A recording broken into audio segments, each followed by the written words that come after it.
presented by TrackPhone as part of the Jiffy Lube Rivalry Series. It is the ACC on ESPN. It's what makes college football so special. Traditional rivalry games, and we have one for you in downtown Atlanta today here at Bobby Dodd Stadium. The annual meeting between Georgia Tech and Georgia. Always a fun place to be. Bob Wischusen alongside Dan Orlovsky.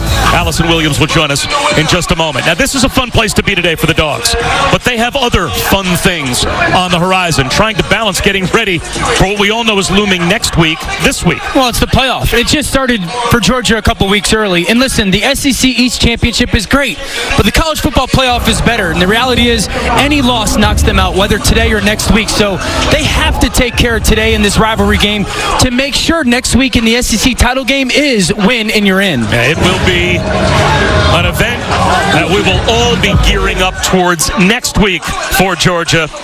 How will they handle their rivalry game today with Georgia Tech? It's a house divided here in downtown Atlanta, and we'll come back and kick it off in just a moment. Georgia Tech won the toss. They have opted to receive, so we'll have to wait to see Jake Fromm and a Georgia offense, Dan, that at times this year has been looking for some answers. Kirby Sparks been trying to help them. They got to find them fast, right? I mean, there's today and next week is the big one, but today you want to use some of your young guys to get them feeling really good and lean on your veteran quarterback. Rigo Blankenship sends it deep.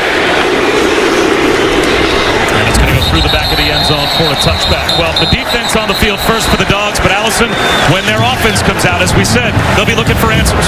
Yeah, Bob, especially in that passing game without their leading receiver, Lawrence Cager. He's out this week and next with an ankle injury.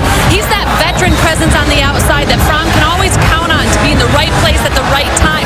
So today they need to figure out which receiver can establish that same level of comfort with his quarterback. Kirby Smart told me he wants his offense to spread it around on the outside and try and find some rhythm and timing before they come back to Atlanta next week. On the ground to start for Jordan Mason. And he gets stood up, Dan, by one of the best defenses, maybe the best in college football. And the most impressive thing is they do it in multiple ways. They can get after you in their pressure package. They don't give up a lot of points. They can find the football. They make you play left-handed. They also make you play from a secondary scheme, and it allows them to consistently dominate the football game. And finally, when Auburn scored a rushing touchdown against them a couple of weeks ago, it was the first time that any rush offense has gotten into the end zone against this Georgia defense. One rushing touchdown allowed. So for Georgia Tech, looking for answers and trying to build a new culture. You can see the offensive line. They're trying to get them up to where non-triple option offensive line weights would be, as it is a complete flip of the program with Jeff Collins taking over. Third down and 3.5 to start on this opening drive for the Jackets. Seam route and a miscommunication. Tyler Davis turned left, and James Graham threw the ball right. So it's a 3-and-out for Tech to start. Had him too. I mean, they get the pressure from Georgia. Watch the left side of the screen, number 9, Tyler Davis. If he just goes to his right on that post, that ball is going to be right on his chest. A little miscommunication. It's an option route for that tight end. You run off leverage. He guessed wrong. For a Georgia offense that, again, without Lawrence Cager, they won't have him this week, they won't have him next week in the SEC championship game. So who steps up and becomes the go-to for Jake Fromm? Listen, it has to be George Pickens, the true freshman, who has in some ways, but it's really okay. If that guy's one-on-one, I trust if I throw him the ball, he'll go get it. Dominic Blaylock, who's had some big plays in the Florida game, in the Auburn game, big touchdowns. Robertson has got to do some stuff. I want to see them utilize DeAndre Swift in the pass game, but they have to play better consistently if they're going to win today and then moving forward next week. They'll open up with a throw from Fromm. It's knocked down and read beautifully by Quez Jackson. Second down and 10. They tried to come out of the game with a little bit of a run-pass option, and Quez Jackson was just brought to the football, and he gets his hands right up in the passing lane. They're trying to get that to Charlie Warner. Trey Swilling, the corner's right there, so good start for Georgia Tech defensively, understanding their game plan.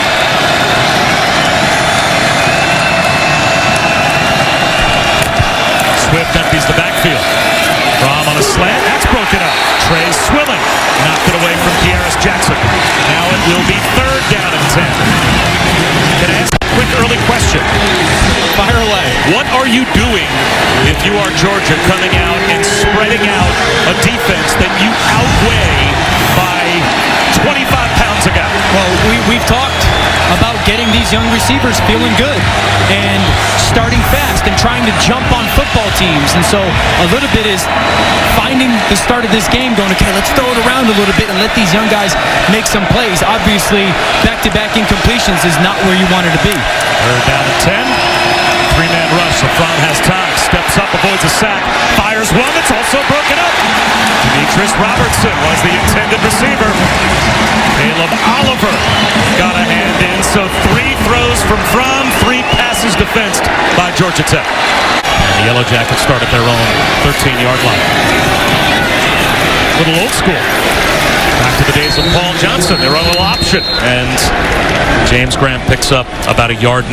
Nolan Smith was there to make the stop. Amarian Brown, the wide receiver, now in the backfield. 3 on the play clock. Graham to Brown. Caught. Now they say incomplete. Had it in his hands right in front of his own bench, but it was knocked away with Tay Crowder there in coverage. 3 and outs the last 37 drives for Georgia Tech. Harvin, and this time he gets into one. Blaylock from his own 35. Makes a man miss. Blaylock with speed. Great return for Georgia. They'll start at the Georgia Tech 36-yard line. A 30-yard return off of a 46-yard punt. Jake Fromm back to work when we come back. Let's see if they have it fixed, because this is a big play. A chance for Georgia Tech to maybe get off the field. With great field position for the Dogs. Fromm under pressure. Extending the play. Short hops one to the sideline. And he is frustrated early. Matt Landers, the intended receiver. Trust that your guys can't beat our guys, and Jake Fromm's had time. It's just no one has separated. 1st down. First one he misses. This last one he misses on a scramble. A shade under 50. And as smooth as could be, Blankenship knocks it through.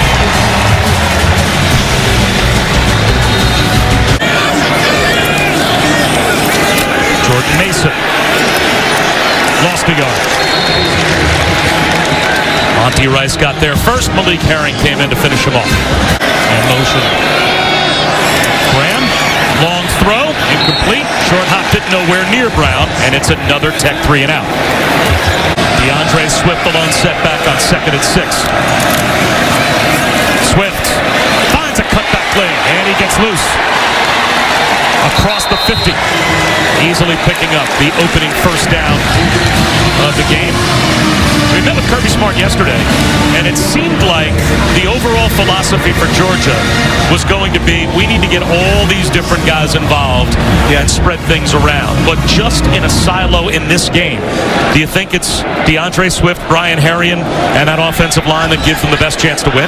Listen, yes, but I also think that they need to utilize today to their advantage for next week. And I think they need to show some stuff on tape that they plan into the minds of LSU that they can counter with next week. Herrien steamrolls for a 1st down. But this is the down, 3rd down. Don't be surprised if they try and pop a run. Instead, it's a back shoulder throw down the sideline. Fromm drops it in beautifully. Tyler Simmons to the 2-yard line, 25-yard gain.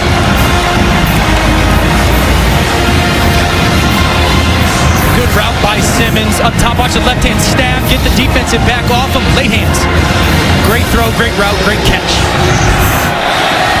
The Dogs play with tempo. Herrien up the middle. At the goal line. Reaches the ball out. And he's in for the touchdown.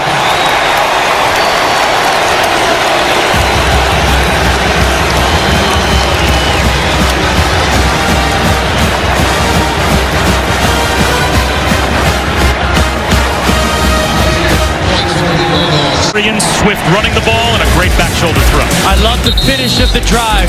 Great throw on 3rd down, running in for a touchdown. Dogs up top.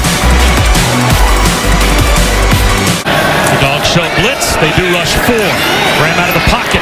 Breaks a tackle and lost the ball. Well, one way or the other, it's either Georgia ending up with a fumble recovery inside the 30-yard line, or they're about to get the ball back with yet another Georgia Tech punt. And it is a recovery by the Ramblin' Wreck as Richard LeCount stripped it away from James Graham. Swift, no one to contain the outside. There goes Swift. You can see that coming from a mile away. There's just nobody on the near side of the field to try and keep DeAndre Swift between the tackles. Well, when your left tackle is the size of a skyscraper and he closes off the line of scrimmage, Andrew Thomas with a great block at the point of attack. Blitz off the edge. It's picked up. Fromm takes a shot for Robertson, and that's deflected. Might have been Wanye Thomas that got a hand on it before it got through to Robertson. Screen, James Cook. Gets a couple of blocks, gets a first down, and gets some more. 20-yard gain. Jalen King bumped him out. I mean, I like this for Georgia's offense because you took DeAndre Swift off the field, but then you put Zamir White and Cook on the field, 2 tailbacks. How does the defense handle it? And they've done that a little bit this year, but again, this is something that you're now showing LSU on tape for next week. Going, okay, how are we going to handle? Because both those guys, strong, good out in space, can be part of the pass protection, good pass receivers. Jet sweep, Tyler Simmons gets down the sideline. He's got another first down.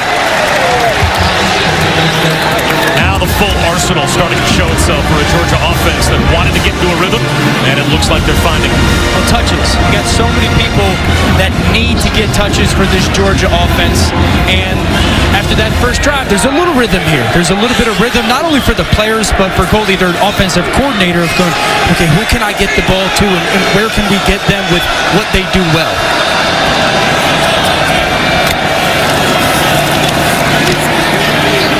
Fromm takes a shot for the end zone, and it's an easy pitch and catch touchdown to Charlie Warner.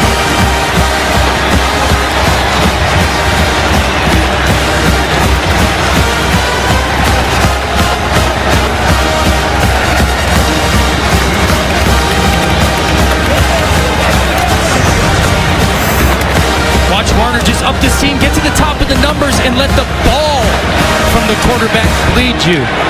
Really well done by Jake Fromm on that drive. He seems to have found the rhythm. That was number 3 in his progression right there. Beautiful read, better throw.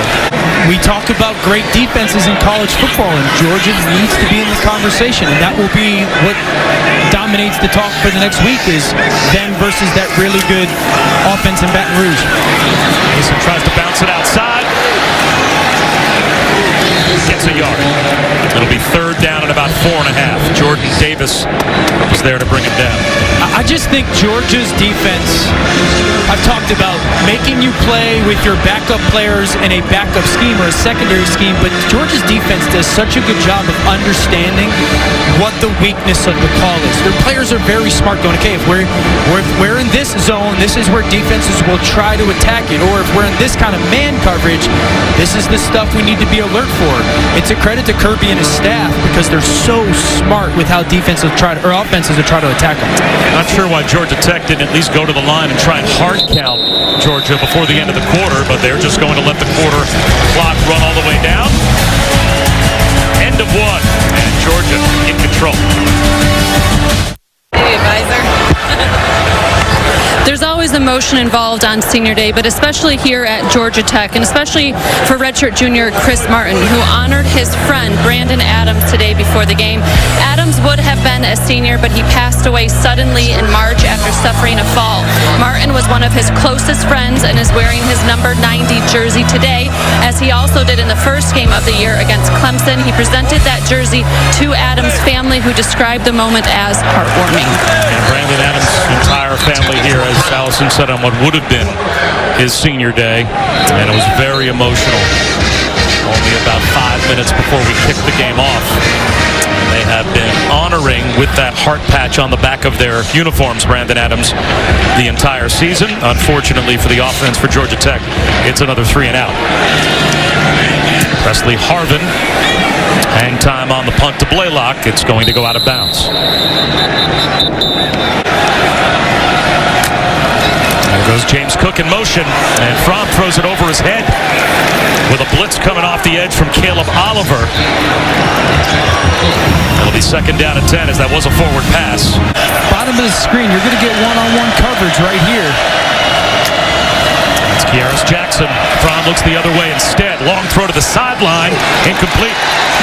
Eli Wolf, the tight end, laid out, couldn't haul it in, and it will be a 3 and out for the Dogs. Jemias Griffin in the game at tailback. Play action though for Graham. Floats one on the right flat, and that'll be a modest gain. The ball pops out. Malachi Carter couldn't hold on, and they'll say incomplete pass. Nets? No. Oh. THWG. Yeah. Oh, you do know what that means. To non-heaven with Georgia. That's right. Exactly. Now, Georgia, they ring the chapel bell after wins, I believe, until midnight, but they ring it all night when they win this game. And their defense forces another 3 and out as Harvin boots it away. Dropped on by Blaylock. And it's still loose. And it looks like Georgia Tech gets it. A special teams mistake that gives the Yellow Jackets a little life as that ball went right through the hands of Dominic Blaylock. A fumbled punt by Dominic Blaylock, giving Georgia Tech a chance to get on the board. Right up the middle, it's Mason. About a yard and a half shy of the first down for Georgia Tech, so it will be third down. It looks like it's about 2. Closer to third down and 3 as they mark him down at the 10. Keeper, Graham, and it looks like he's got the first down. It'll be first and goal at the 6 as finally Georgia Tech is able to move the chains. Graham to the pylon. Tyler Davis, touchdown.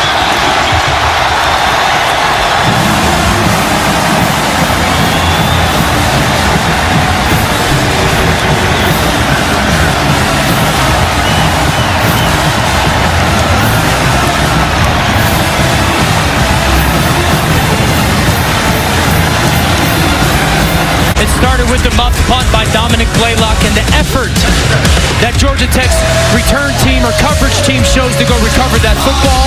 You go for it on third down, and then you find Tyler Davis for a touchdown. The Yellow Jackets on the board at home in the rivalry game.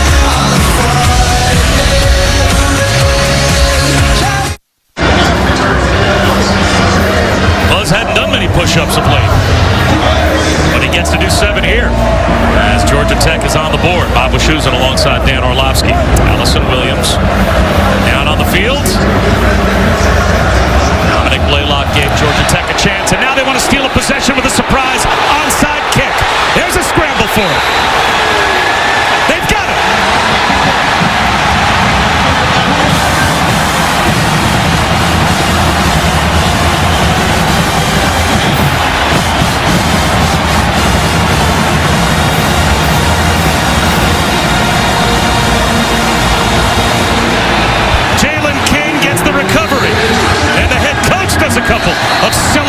Push-ups as Georgia Tech has it back in plus territory, down by 10. Great kick. Prather Hudson tries to recover it, hit. And then the recovery by Georgia Tech. Jeff Collins said he was going to be aggressive. They're going to do some unique things to try and steal some stuff. Outstanding job by Georgia Tech. He was honest with us yesterday, Allison, about the type of game he knew this was going to be. Well, he knew it would be a tight game for sure. And guys, one of the things he needs to do to catch up with a team like Georgia is to get some size, right? Dan mentioned the 10 pounds they want to gain in the offseason. Part of that means no egg white omelets. That is actually written into the player oath that they have to sign. And it goes back to when he saw Zach Quinney at Waffle House eating an egg white omelet because they had to keep their white down in the old triple option. No, not anymore. They actually had to sign that they would only eat regular omelets. There's quarterback run, and it's going nowhere. Great job by the Georgia defense to deal with the surprise onside kick and sudden change. That's a true freshman, Nolan Smith, a former #1 overall recruit there to make the stop. And you can see this is pregame. They're trying to gain weight before the game starts. This is a pregame lift for Georgia Tech. No time that is wasted for this program right now. No, I mean, they're going to play what looks like to be Virginia. As they take care today, they'll play Virginia in the ACC title game. And they're playing as good as anyone in America right now. Arian trying to get back to the line of scrimmage. Christian Campbell got him behind the line.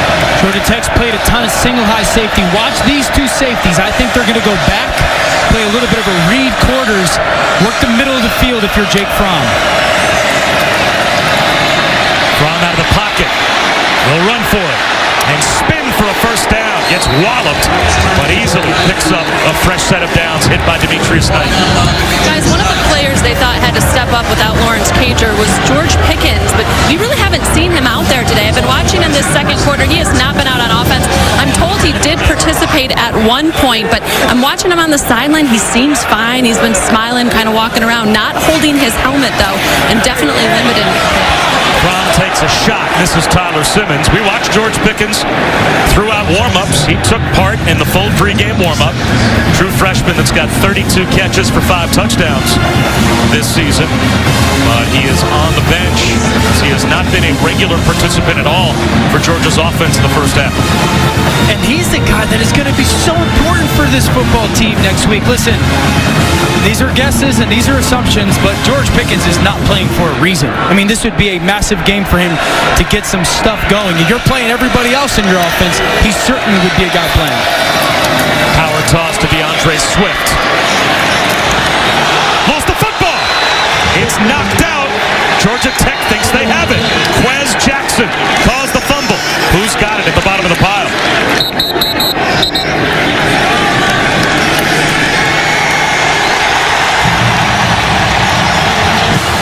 Georgia Tech's got it. Justice Dingle, a redshirt freshman, recovers after Quez Jackson knocked it out. Helmet right on the football. Quez Jackson, ball pops in the air. And then Justice Dingle right there waiting for that football. Put his helmet right on it off DeAndre Swift. All right, do something with it now if you're Georgia Tech. You had just gotten that onside kick. Didn't do anything with it. You got to do something with this turnover right now. It's the third straight possession where Georgia Tech has begun in plus territory.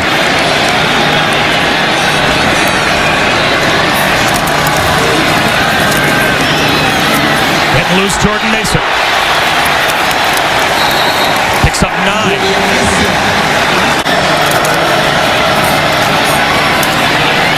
That's a first down carry for Mason. And he just moves the pile for about 4 yards. Tyler Davis in motion. They counter the other way with Mason. Jump cut inside the 20. Down in the red zone with a first down for Georgia Tech. J.R. Reed made the stop, but it's a gain of 11. Graham in the shotgun on third down. Here comes a blitz. He's out of the pocket. He's going to tuck it under and run. Stiff arm. Now what do you do? Do you take the points and make it a one-score game, or do you try and go for it on 4th and 2 from the 10-yard line? I kick this. Yeah, there's no hesitation from Jeff Collins. He sends out the field goal group. Don't forget, those are back-to-back series of turnovers. Essentially, I mean, the onside kick you got nothing out of, and then you get the turnover on the fumble by Swift. You must go get some points, and also, this is a game. Like, get this kick in. You are in a one-possession football game. Tim King from 27.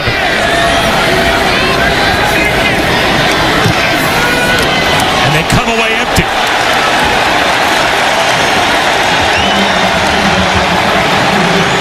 A sigh of relief for number 7 in white and red. I like that right there, though. I do. I like this out of Coach Collins. I mean, yes, go make the kick. Just kind of pushes it wide right.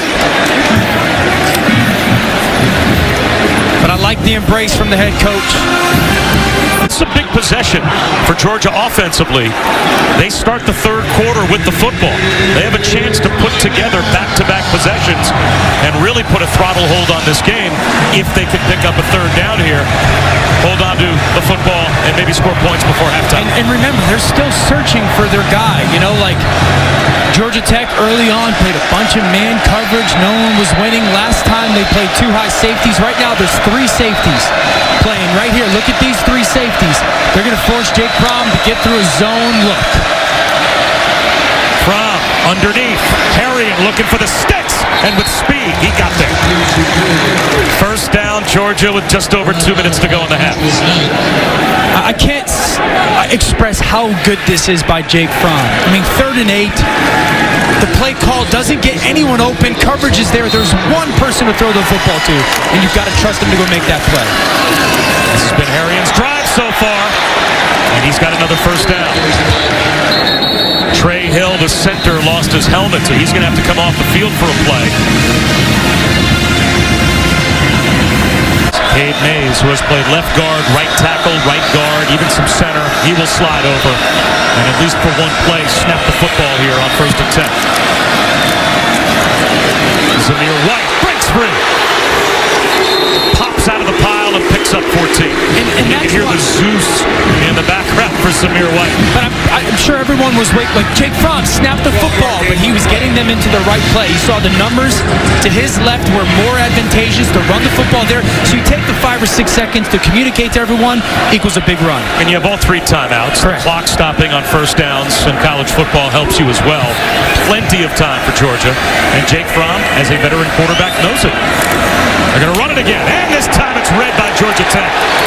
David Curry knifes through to meet Zamir White behind the line.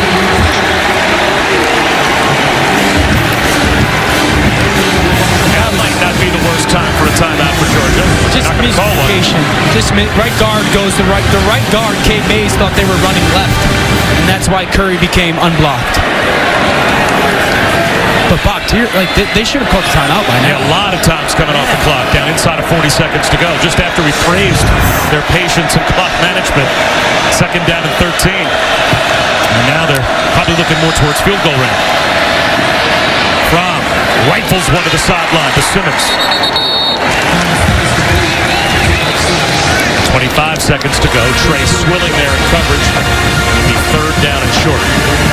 Georgia Tech is going to play some man coverage here.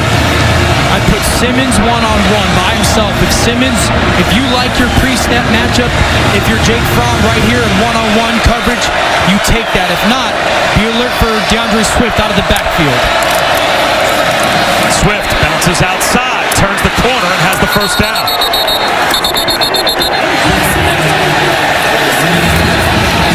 Only 5 running backs in the history of Georgia football have had back-to-back 1,000-yard seasons.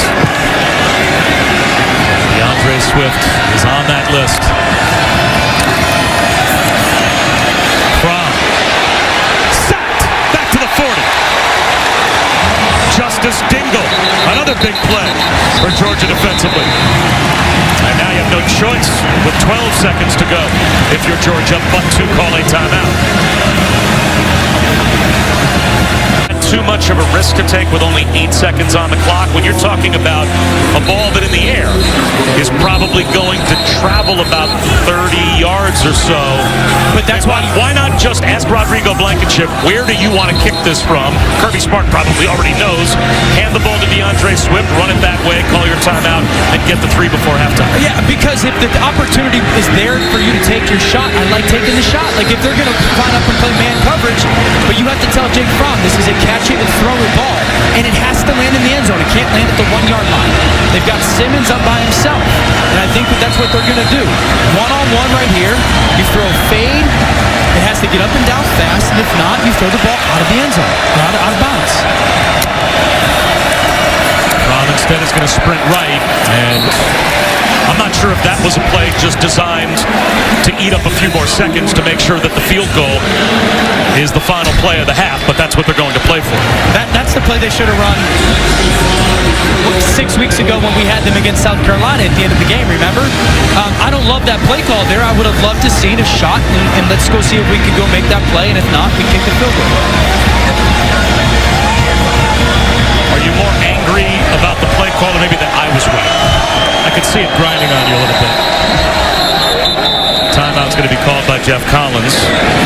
Now, my question would be, if you're Jeff Collins, do you really think you're going to ice a kicker that made game-tying and go-ahead field goals in the Rose Bowl in the national championship game when there's 4 seconds to go before halftime? I mean, you can't take the timeout with you. I guess you might as well call it. And I think Jeff Collins is one of those coaches who just believes in a process, and it doesn't matter what the situation is or who it's against or whatnot, who the kicker is. If I've got the timeout in this moment, I'm going to take it. Second all-time leading scorer in SEC history, Rodrigo Blankenship from 42.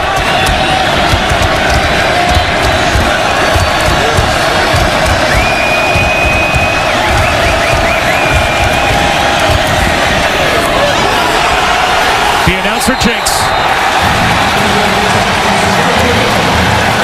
That's on me, Georgia fans. After the break, it's the Capital One halftime report. Hard to believe. And we're just about set for the start of the third quarter. The annual rivalry game between Georgia and Georgia Tech here at Bobby Dodd Stadium. Can Georgia Tech get something going offensively? Can the Dogs iron out Jake Fromm? We're about to find out. Bob Wischusen alongside Dan Orlovsky. Allison Williams will join us in just a moment. We talked about it right at the start. There are bigger fish to fry than just this game for Georgia. Got an SEC championship game next week.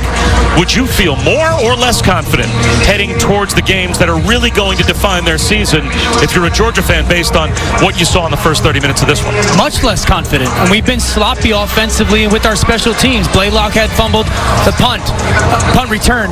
DeAndre Swift fumbled. Jake Fromm has missed multiple throws with his accuracy. We don't have a receiver right now that is separating versus coverage. Georgia Tech has 70 yards of offense. This should be a dominant game for Georgia, and it just has not felt that way, and so I would be less confident.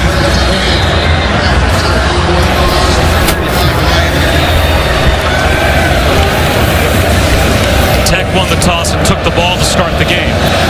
So that means Georgia gets an opportunity to start the third quarter with the ball and a short kick to the far side. And this could backfire on Georgia Tech as Blaylock brings it all the way out near midfield, Allison.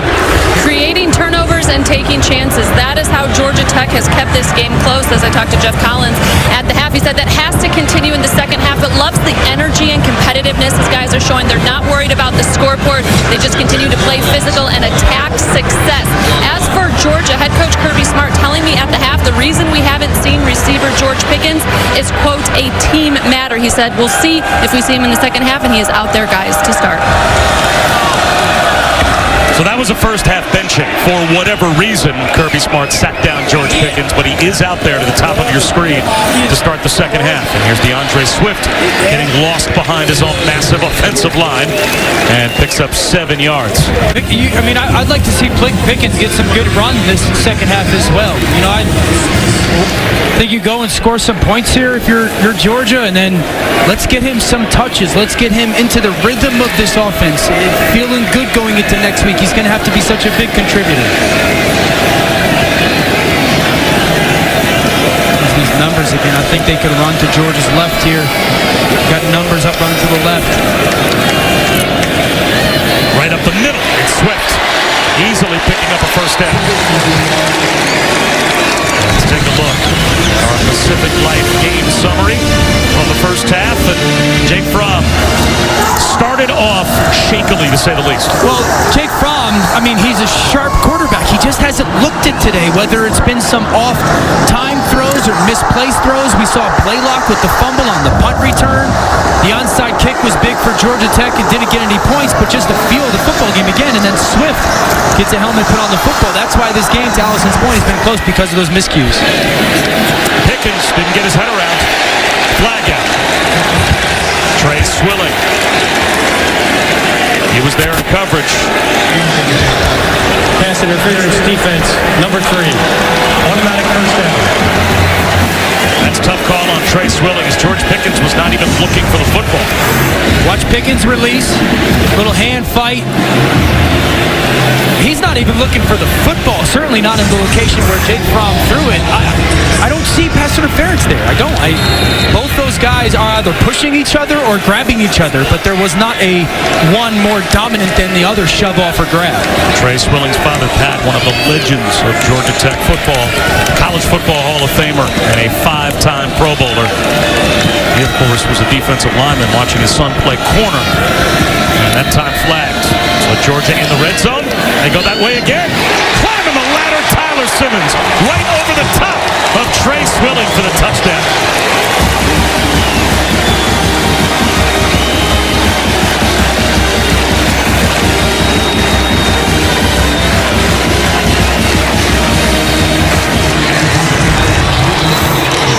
Watch Simmons, okay, stack the receiver, then squeeze the DB, and that allows that space for Jake Fromm to throw that back shoulder fake. But you see how he wins and then leans back into that defensive back? And Jake Fromm has all the space to see, and he can make those notorious back shoulder throws. That's a tone-setting drive to start off the third quarter for Georgia.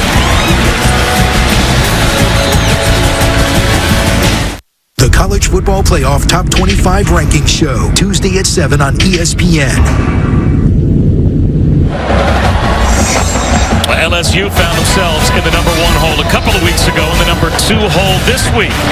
And Heisman hopeful Joe Burrow and the Bayou Bengals want to stay perfect against Texas A&M in Death Valley. Tigers have had this one circled for a while. Remember 74-72 in 7 overtimes last year in College Station. It's Saturday Night Football presented by Hampton by Hilton on ESPN at 7 Eastern, 6 Central. Blankenship sends one deep.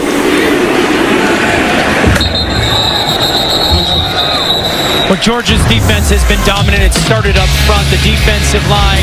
Michael Barnett, just watch the extension off the ball. Push, bench press, nowhere for the tailback to go. Then we go to Tyler Clark. Watch this swim move. As fast as he gets through the guard, quarterback doesn't even have that football yet. Chase down the ball carrier, bounce it outside to Monty Rice. And then Jordan Davis, you want to see strength. Watch just bench press, move, shed that blocker, and make the tackle. Georgia's defense has only given up 70 yards today.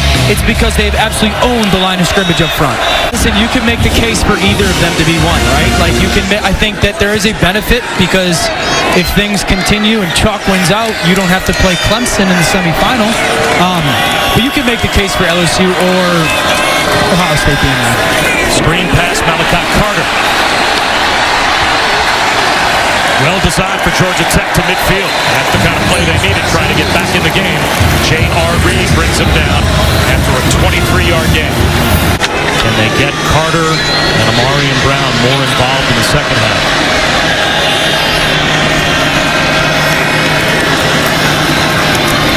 Mason trying to get outside. Just can't beat the speed sideline to sideline of that Georgia defense. LeCount and Webb had no problem bringing him down before he got back past the line of scrimmage. Goodness, Richard LeCount came out of nowhere. I mean, just flew downhill to knock Mason off with Webb.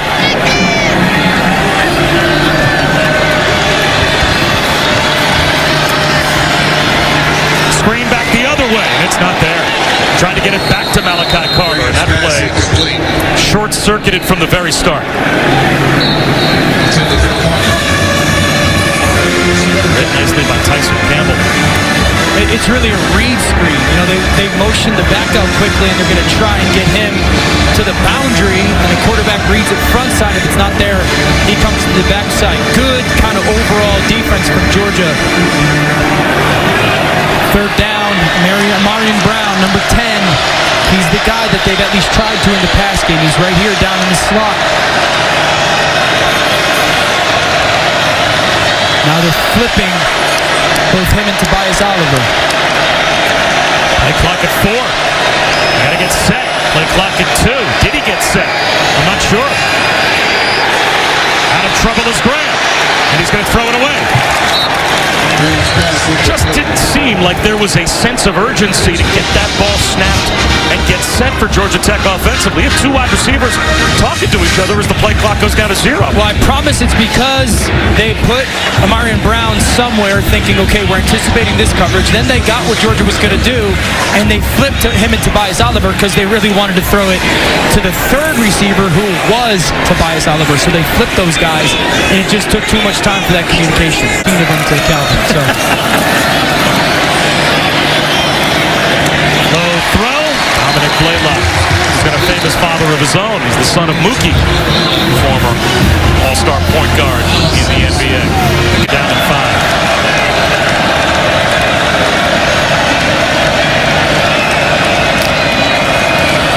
Here comes a blitz. Fromm beats it. Eli Wolf breaks a tackle. Eli Wolf looking for the pylon. Dragged down inside the 10. First and goal, Georgia at the 8. 46 yards for Eli Wolf.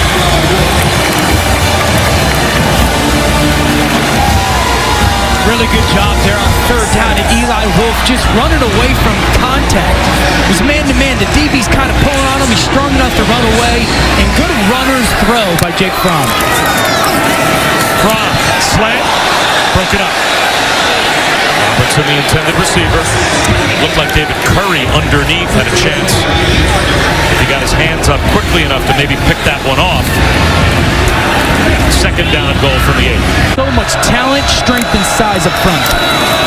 Fromm floats one back of the end zone for Pickens, incomplete. There's the flag.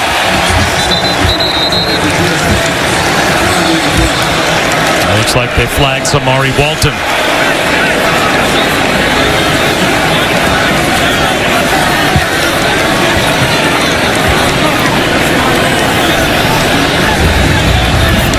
That's a good call. I mean, Pickens did such a nice job of selling that run. Kind of came down towards the football, sold that he was going to be blocking that safety with his eyes and just his body language.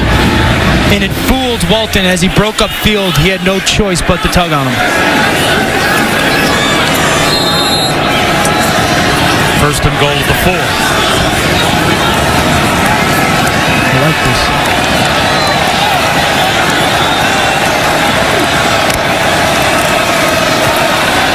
Snap to DeAndre Swift. Lost the ball. Georgia Tech's got it back. Trey Swilling on the second fumble of the day for DeAndre Swift, and now Swift is down.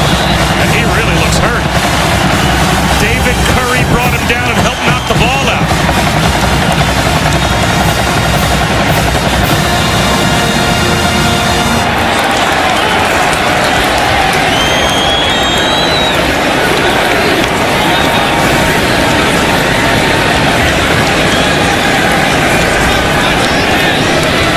Fumbles today for DeAndre Swift, but a much bigger concern.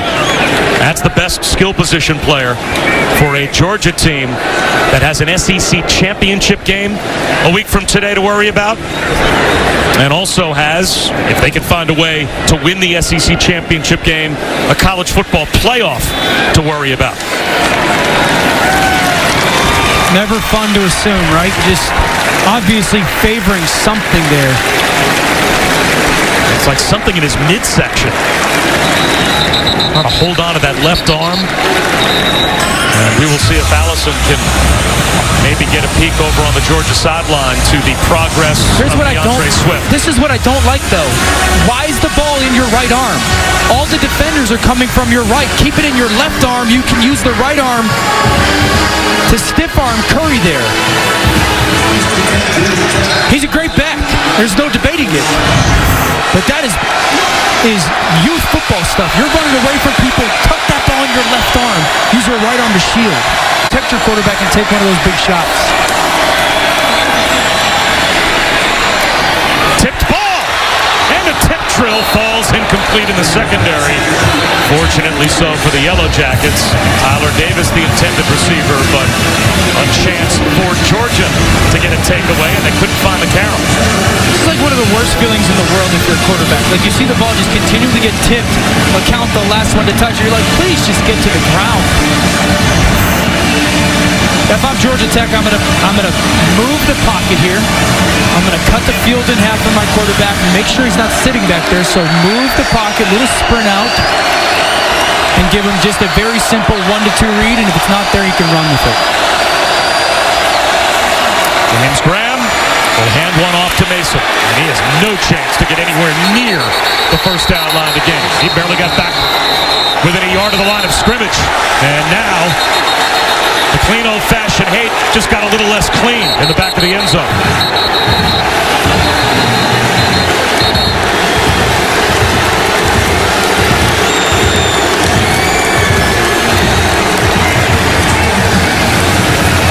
I like it, 73.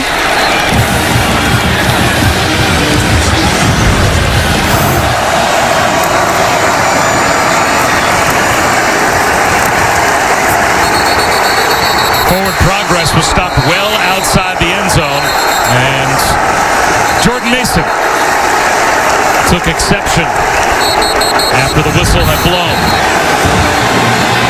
Presley Harvin from the back of the end zone now to punt.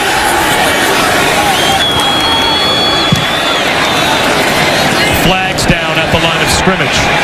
And a fair catch made by Blaylock at the Georgia Tech 41-yard line. We have multiple flags thrown, 4 of them in all over the field.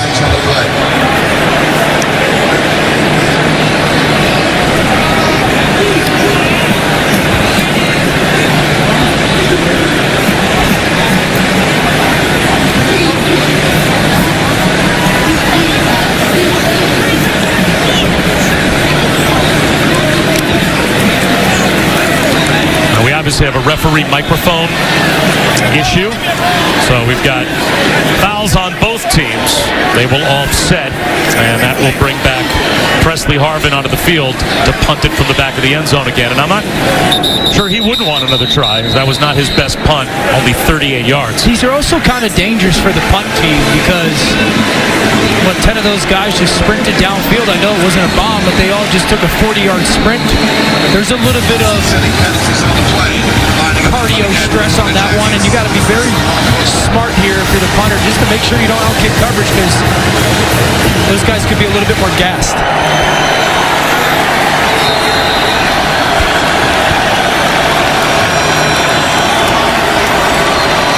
Dominic Blaylock isn't worried that Harvin's going to get off a good one. He's at the 45-yard line of Georgia Tech.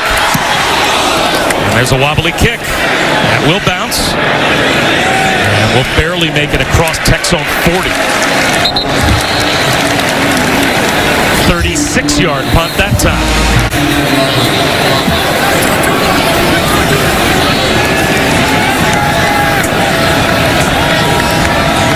Zamir White in a tailback, but DeAndre Swift hurt on the sideline. Cook in motion. Vaughn looks that way and instead takes a shot to Pickens. Wide open for a walk-in touchdown.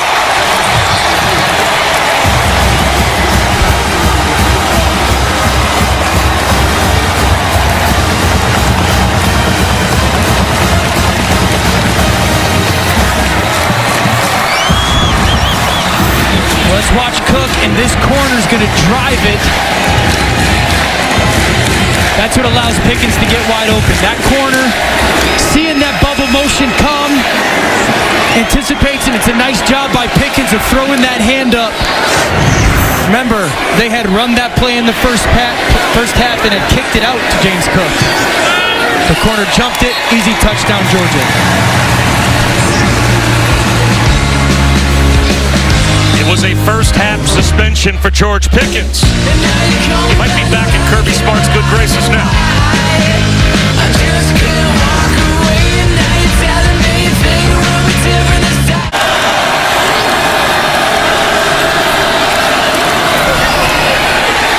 His run game's got no chance against that defensive front. Jordan Mason shut down behind the line again. Loss of 4. Now it will be 3rd down and long. I think one guy that has probably been as impactful as anyone on this defense has been Tyler Clark, number 52.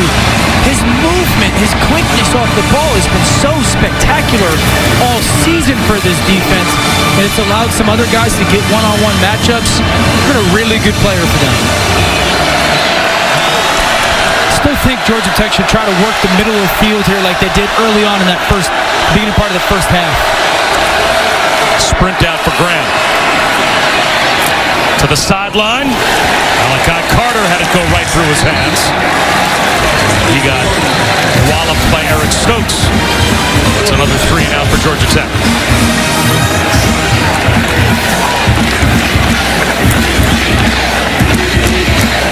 This Georgia defense has just been suffocating all day. The flow from everybody. Running to the football, coverage being good. J.R. Reed did such a nice job of staying in between the receiver and the quarterback there. James Graham couldn't throw the kind of placement that he wanted to Malachi Carter. Much better kick this time for Presley Harvin. Blaylock to midfield. Still on his feet.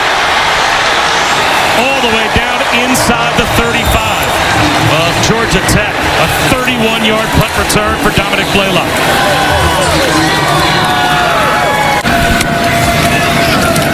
Screen pass, James Cook.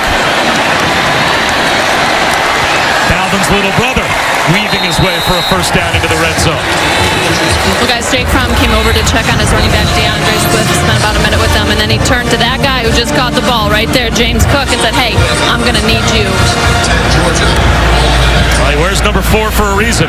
His big brother is putting together a tremendous season for the Vikings.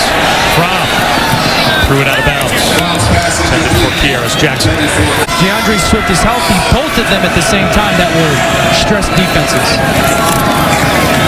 Tyler Simmons on the end around. Little hot step down the sideline. Georgia is back inside the 10-yard line once again, first and goal. I do like some of the stuff we've seen on the perimeter today by this Georgia offense. Pickens looking for back-to-back scores. It'll be second down and goal.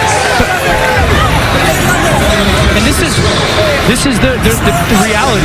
People don't like to hear this, but this is why George Pickens hasn't grown to... That's a bad route.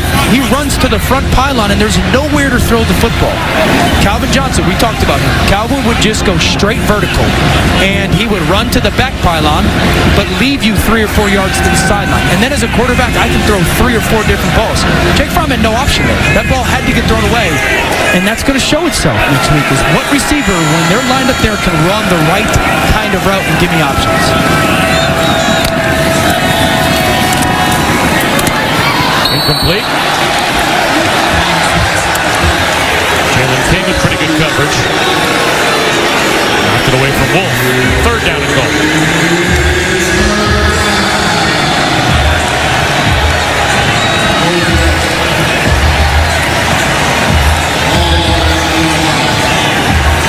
I think they need to get into some kind of, stack or bunch and bring somebody to the back of the end zone. I want to see someone that can get 2 yards from the end line and throw a ball up high, make safeties jump up on something shallow and throw a ball up high right in the back of the end zone. Fromm floats one. Perfectly timed for Blaylock for the touchdown.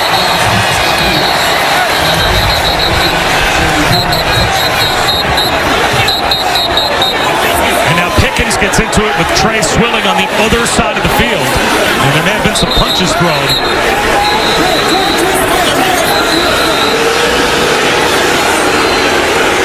And if punches were thrown, then ejections will be had.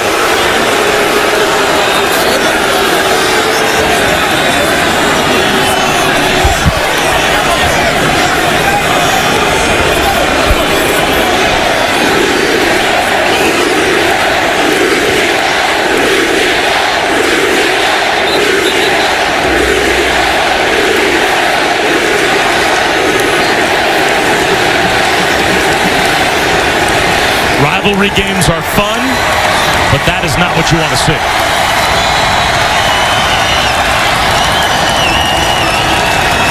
Now the officials have to sort this out, and now it becomes who saw what. Yeah. I think that Georgia fans are going to be upset The reality is I think they're going to be upset once the officials do what they do and everyone sees what happened on video. Because the reality is it's going to hurt the football team.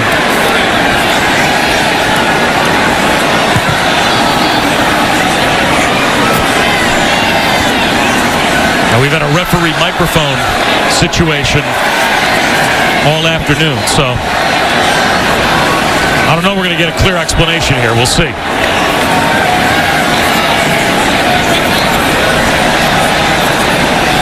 That's unsportsmanlike conduct, most likely on Pickens, and I'm sure the same on Swilling.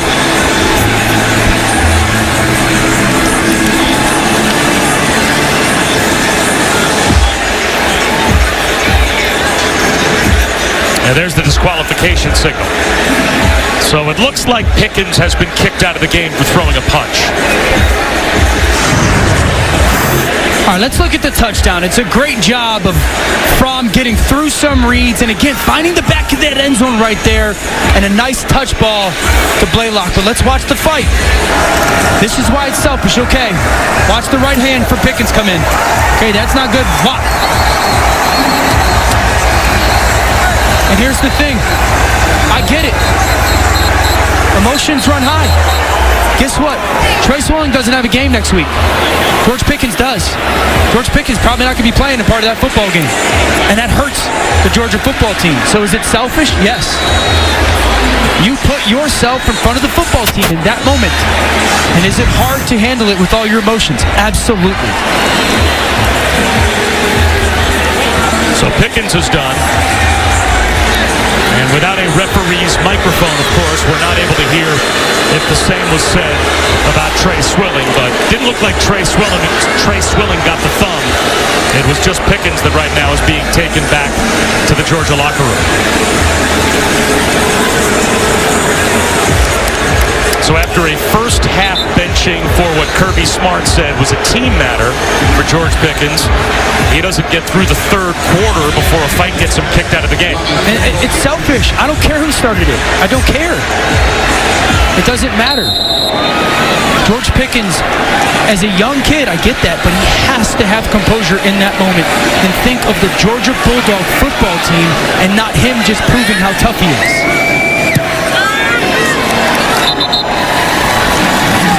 38-7, the Dogs on top. And guys, Kirby Smart earlier in this quarter had just come over and told his offense to kind of watch their emotions and make sure they're playing controlled. He had just been warning his guys about this. And when Pickens came off the field, he was trying to plead his case. Coach Smart saying, he punched me in the throat first. Yeah, he did. I get that. But everyone knows, then let Swilling get the penalty. And you show some maturity and some growth. I get it. You guys are hand fighting, and that mush to the face is not cool. But you got to know in that moment, you can't retaliate. You're going to miss the first half of the SEC title game next week when your team needs you because you wanted to get yours. And again, Trey Swilling isn't going to get penalized next week. They don't have a game. Georgia has the most important game, arguably, of the college football season. It's just, listen, because that is truly a playoff game. You got to figure the winner of that game, they're moving on. The loser of that game might be on the outside looking in, depending on what happens with the rest of this rivalry Saturday and the other championship games next week. I've had multiple coaches always prepare us for those moments and say, what your ego cannot get in the way of what's more important for the football team. And George Pickens' ego got in the way there. Let's check in with Cassidy. That's the Ray Lewis Ravens. I mean, that's the 46 defense. That's any great Alabama defense you've ever heard of. To go through an entire season and allow what amounts to about 10 points a game. It's crazy. And there are only 3 teams that haven't allowed 21 all season. Ohio State. And if you had to bet right now, all 3 would probably be in the playoff if Georgia could make it. Yeah, I mean, Ohio State, Clemson, and Georgia. And don't forget, Kirby was part of a team like this, in 2015 when he was the defensive coordinator at Alabama, where absolutely dominant defense, good on special teams, an offense that had some question marks, but he knows how to kind of play this style of football and win with this style of football because one unit is absolutely elite. That was an elite punt from Presley Harvin. 57 yards, no return opportunity. Jake Fromm's day is done. Stetson Bennett in at quarterback.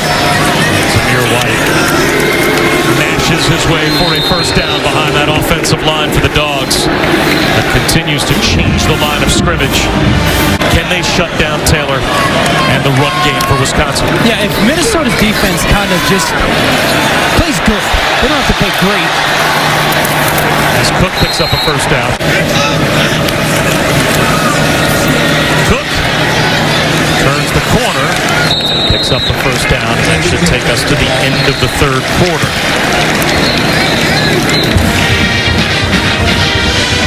So we'll step aside, head to the fourth with Georgia firmly in control, getting set to play right up the street in a week. I think as this game has gone on, the really interesting thing is number 4. To me, it really is James Cook and all the different stuff that they have done with James Cook. Make no bones about it. Like, that is going to be a part of this package moving forward for them next week. But you'd have to imagine that James Coley and his staff have other stuff off of it. I talked about it often today. That they're going to be able to show LSU some stuff, and there's going to be other wrinkles to just some of the formations or ways that use number 4 today. Stetson Bennett with a chance to put one in the air. Sidearms one easily for a first down. Landers knocked out of bounds just shy of the 15-yard line. And these are the things, like, you got to go early on, be super aggressive, try to get LSU from playing from behind. And then defensively, you can't just get to Joe Burrow. You got to finish him to the ground. We've seen him escape tacklers so often this year. And then I really think you got to dare LSU and Clyde Edwards-Helaire to go, all right, run for 250 on us. I dare you to. I'm going to shut down the receivers in your pass game. And if you run 250 and only score 28, I think that's our best chance to win the football game. Sometimes when the second and third stringers are in, you get a broken play. And that is certainly what we just had with the true freshman running back Kenny McIntosh going one way. And the redshirt sophomore quarterback Stetson Bennett thinking he might go the other. See the coverage the right way. Run the route concept the right way. You know, there's this slot down here. Can you guys work your combo the right way that we want you to? And it looks that way. They're going to lob one towards the end zone for Blaylock. He draws the penalty flags. As Christian Campbell tripped up Dominic Blaylock. But that's why these reps are important. I love that because Blaylock won. He won at the line of scrimmage. That forced a penalty. Pass interference to the defense, number 10. Penalty results in an automatic first down.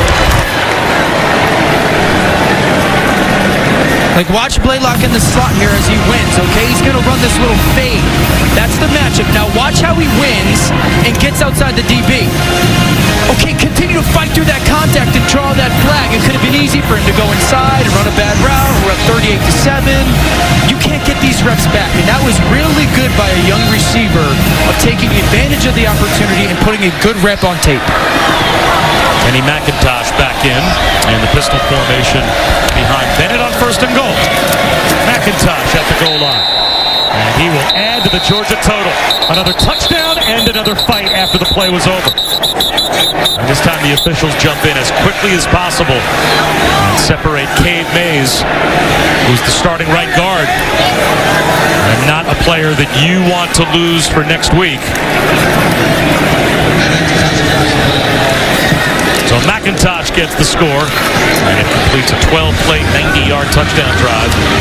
The second touchdown this year for Kenny McIntosh. I also think, like, they continue to get really good recruiting classes. Not a ton of guys as early draft picks for Michigan, right? Devin Bush this past year.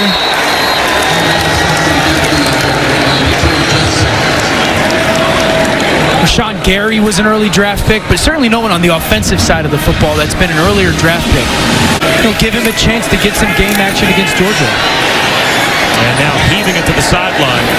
That might be intentional grounding called on James Graham. We'll see if they drop the flag out. It looked like he was still inside the pocket. I'm not sure that there was a receiver in the area. Adam Anderson came on a blitz, but I guess it'd be fun to watch that game. On Wisconsin, row the boat. Who ends up in the Big Ten Championship? We'll find out. Third down and 2. Quick Decatur out on the edge. And unable to get the first down. Third and 11. Jordan Yates. I played with Jordan Yates' uncle, TJ, with the Houston Texans, he's now a coach with the Houston Texans. North Carolina grad, had some great moments as a pro. Took the Texans to the playoffs twice, I think. Great kid. And he raves about, obviously, his nephew Jordan and his future and the dual threat player that he is. I think it's important for him to get some reps against a really good Georgia defense. He's a Georgia State Offensive Player of the Year. And here he pays the price. Gets walloped at about the 3-yard line. To his credit, was able to win a lot of football games playing that way here. Yeah. But that also now creates a totally different challenge at Georgia Tech for the next guy in that doesn't want to play that way when you come in and have a roster full of players that were built to play triple option football. Bennett out of the pocket on third down, loses his footing, and goes Superman style, and that'll be fourth down with under 4 minutes to go. And I think that's your point, right? I mean, not only were you just bringing in offensive linemen that were going to run the option, but receivers that weren't really, okay, you go play wide receiver, split out and beat coverage. As you see Stetson Bennett just, all right, lose balance a little bit. But then defensive guys for Georgia Tech, like defensive linemen didn't want to come here because they were going to get cut block all practice. And you have guys, can they play coverage? So it's got to be a total revamping. And they're on track to have a top 20 recruiting class. And that is really big for Jeff Collins' future here. Good to see Camarda shake off the ankle injury. Get away a good punt that's fumbled at the goal line in the end zone. Touchdown, Georgia.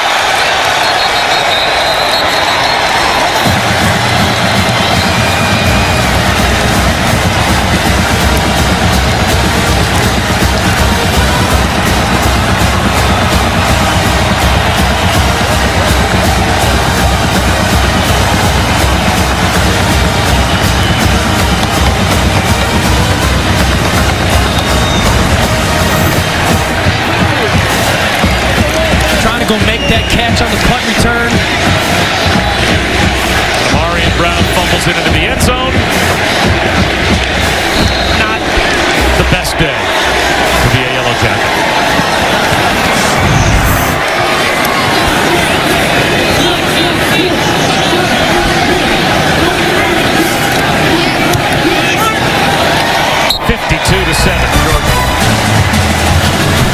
And if they win next week, they are in. And listen, they haven't gotten turnovers defensively this year, but they've been so good. I mean, you want to see some, if you're looking at something that might be able to help you swing that game and pull off that quote-unquote upset, punch at the football, get your hands on it. Those defensive linemen have to do a great job of shedding blocks, and then the run-pass option game, getting their hands up, maybe tip a couple balls, and let that dominant defense get some turnovers for their offense to steal some possessions. Well, that defense makes one last tackle at the line of scrimmage, and that should take the clock down to all zeros. And Kirby Smart, Jake Fromm, and the Dogs will celebrate a win in their rivalry game over Georgia Tech. The final score from Atlanta, 52-7. Georgia beats Georgia Tech.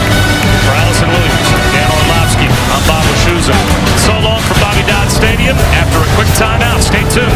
Wisconsin and Minnesota is coming up.